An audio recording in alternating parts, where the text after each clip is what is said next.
Hello students, today in chapter number 11, the name of the chapter is The Human Eye and the Colorful World. In that we are going to start with the topic is the human eye.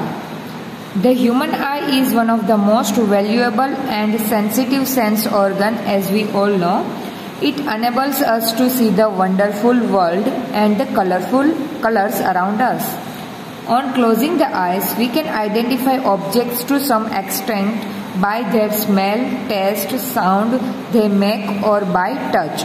See, if we are going to close our eye and if we try to identify certain object, then up to certain extent we are able to find it out, or we can able to identify, like by taste it, by touching it, by its sound, right? It is, however, impossible to identify colors while closing the eyes. See, color is not that kind of object that we can touch, smell or taste, and after by that we can identify. So it is not possible, right? Thus, of all the sense organs, the human eye is the most significant one, as it enables us to see the beautiful, colorful world around us, right? So as we all know the importance of eyes, right? Because if you for few minutes, if you close your eyes and if you try to do your routine work, you will find that it is next to impossible to do that kind of work. So we all know the importance of the eye. The human eye is like a camera. Its lens system forms an image on a light sensitive screen called the retina. So we can compare the human eye with the camera, because just like a camera, it will capture the images light sensitive screen called on the retina. So on this retina, as you can see in the figure, the image will be captured. Whatever the objects we are going to observe, that we are seeing because of the its image is formed on the retina. Light enters the eye through a thin membrane called the cornea. So here you can observe, these are the thin membrane, right? And this thin membrane, which is a transparent. So light first of all enter with this thin membrane, and this is considered as the cornea. It forms the transparent bulb on the front surface of the eyeball, as shown in the figure. So as you can see, the cornea is on the front, right? It is a transparent layer. First of all, as I told you, that it is a transparent bulk out, मतलब कि बाहर की तरफ निकलता हुआ, right? Eyeball में. So as you can observe in the figure, the eyeball is approximately spherical in shape with a diameter of about 2.3 centimeter. As you can observe this eyeball, it is almost spherical in shape and its diameter is approximate 2.3 centimeter.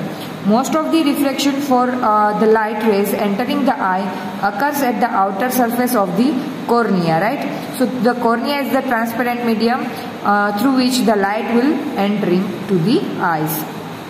The crystalline lens merely provides the finer adjustment of focal length required to focus objects at a different distances on the retina, right? So as we all know that as per the distance of the object from the focal length, as per the distance of the object from the lens, the focal length can be adjusted to observe that object clearly.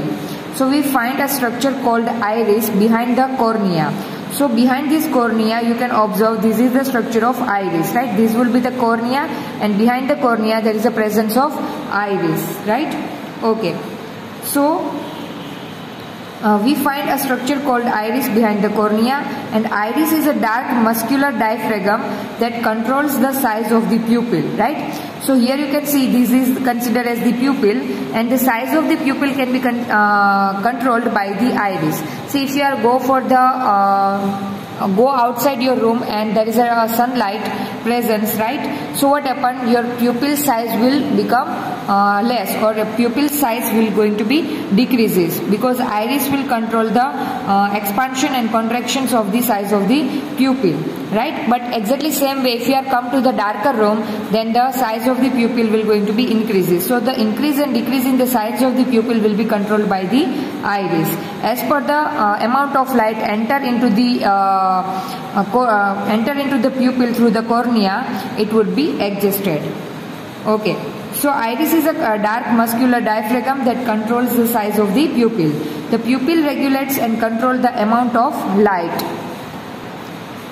entering the eye, right? So as I've told you, that amount of light entering into the eye is controlled by the iris, because iris will make the size of pupil increase or decrease, right? So if there is a sunlight present, right, if you are going outside and there is a summer season and there is a sunlight, so what happened, your pupil size will going to be decreases, and in a dark room the size of the pupil will going to be increases, right? So the amount of light entering into your eyes is controlled. And the eye lens forms an inverted real image of the object on the retina, right? So the eye lens, right, which form the image, and the nature of the image is inverted and real, and the image is formed on the retina. The retina is a delicate membrane having enormous number of light sensitive cells. Now if you are going to see the structure of retina, as we have already seen in the figure, then a retina having a enormous number of light sensitive cells.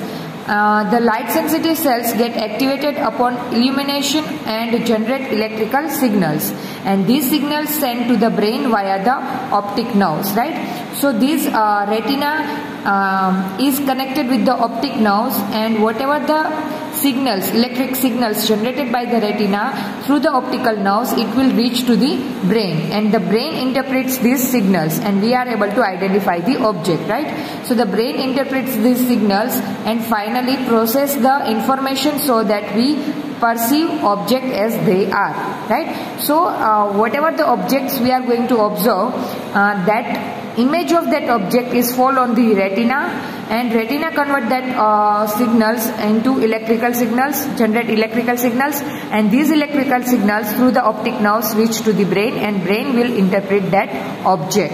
So like this way the phenomenon of seeing object can be taking place.